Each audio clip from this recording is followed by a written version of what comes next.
India, Sri Lanka, Orissa, West Bengal, East Bengal, Maldives, Thailand, Cambodia, Malaysia, Singapore, and Indonesia. Yes, all of it. Next time someone asks you who the greatest emperor was, your response should be,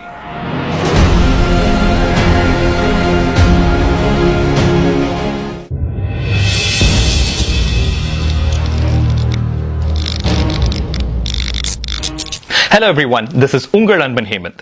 Today we are going to look at the most powerful emperor that India ever had.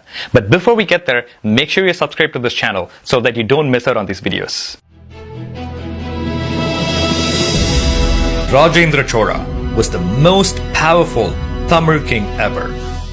Originally called Madurandakan, Rajendra was born to Rajaraja Chola and Tribhuvana Madevi. He also had a sister by the name Kundavai. In 1014 AD, 4 years after the construction of the Brihadishwara temple, Rajaraja Chola died. But 2 years prior to that, Rajendra Chola was made a co-regent and he started ruling the Chola Empire along with his father. And that was the beginning of the most powerful rule in the entire history of Chola dynasty. Within a few years of becoming the king, Rajendra Chola invaded Sri Lanka.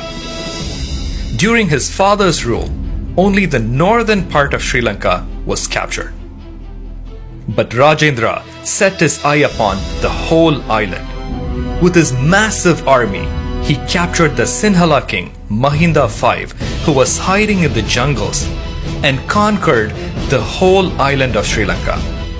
And Mahinda was taken back to the Chola country as a prisoner.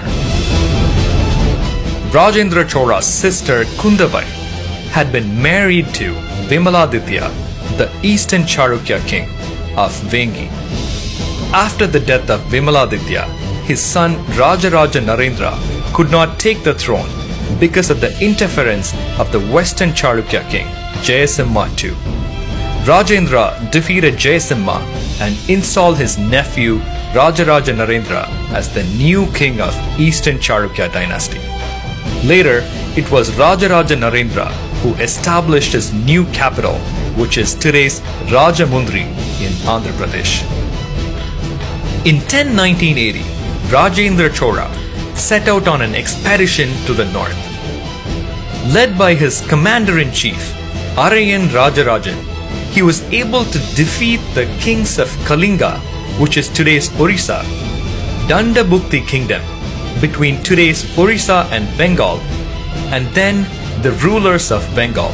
Finally, after defeating the Pala ruler Mahipala I in a fierce battle, he took water from the Ganges back to the Chola country. After conquering the north, up to the banks of the Ganges, he was hailed as Gangai Konda Choran, or the Chola who conquered the Ganges. He also shifted the Chola capital from Tanjavur to a new city, Gangai Konda Cholapuram.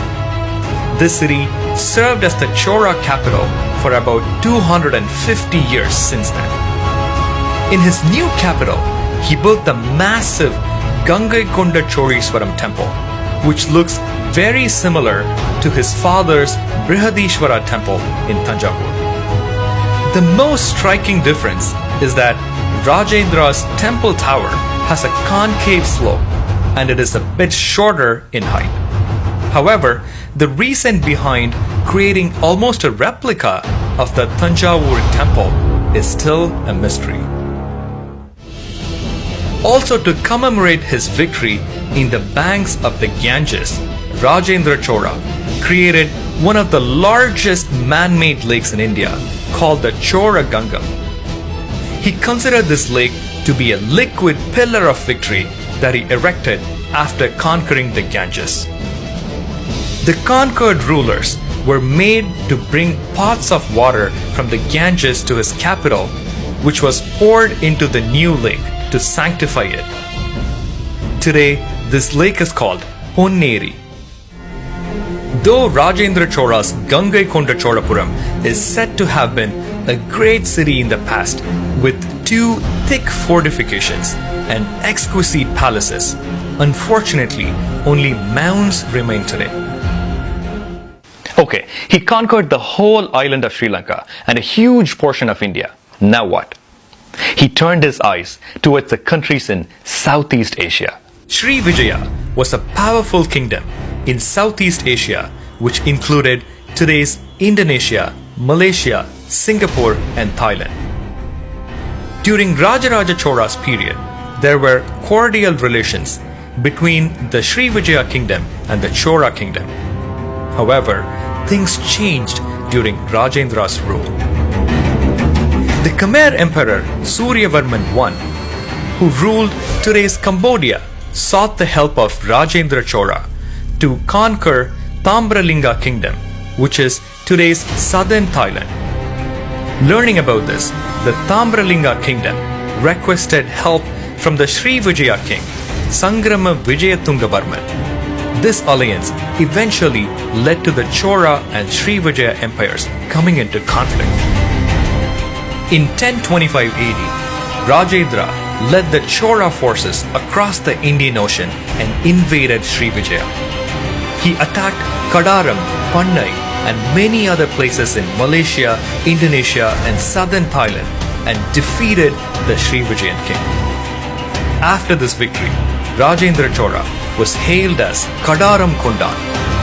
After capturing the strategic ports of trade in Southeast Asia and thus monopolizing trade between the Western world and China, the Chola Empire became the power of maritime trade in the Indian Ocean.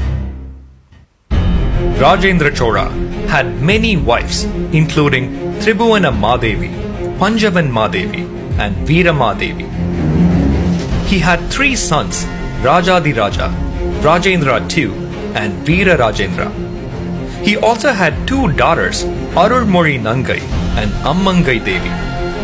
In 1044 AD, Rajendra Chola died and his queen Veeramadevi committed sati upon her husband's death. Yes, the most valiant king died, but his fame and glory never will. He will be remembered for the several centuries to come. Rajendra Chola, the most powerful Indian emperor of all time, would be remembered forever as the king of the seas, land, and his people. Rajendra Chola.